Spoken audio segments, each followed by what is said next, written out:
नमस्कार प्रणाम। हम शालिनी तिवारी रौरा लोग के देवी जी के गीत सुनावे जा रहल बने। एक बार जरूर सुनम जा।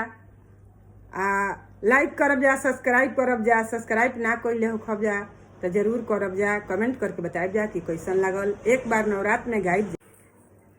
साझिए से जो हत बटिया थकले नजरिया हो, अरे जागी जागी जागी ये मैया भैले भोर हरिया हो, अरे जागी जागी जागी ये मैया भैले भोर हरिया हो। रऊ रे दुआरिया के मैया पूजरिया हो, अरे खोली खोली खोली ये मैया मंदिर के केवड़िया हो, अरे खोली खोली आहो भवानी मैया मंदिर के केवड़िया हो।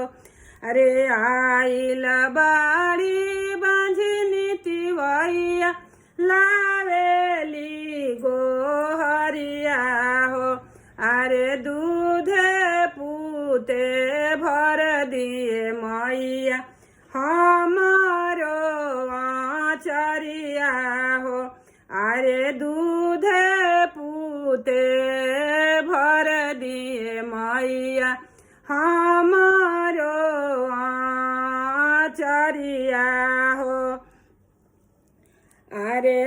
अरे माई हो के बेटिया के नाले लू खबरिया हो, अरे ले लू ना खबरिया हो।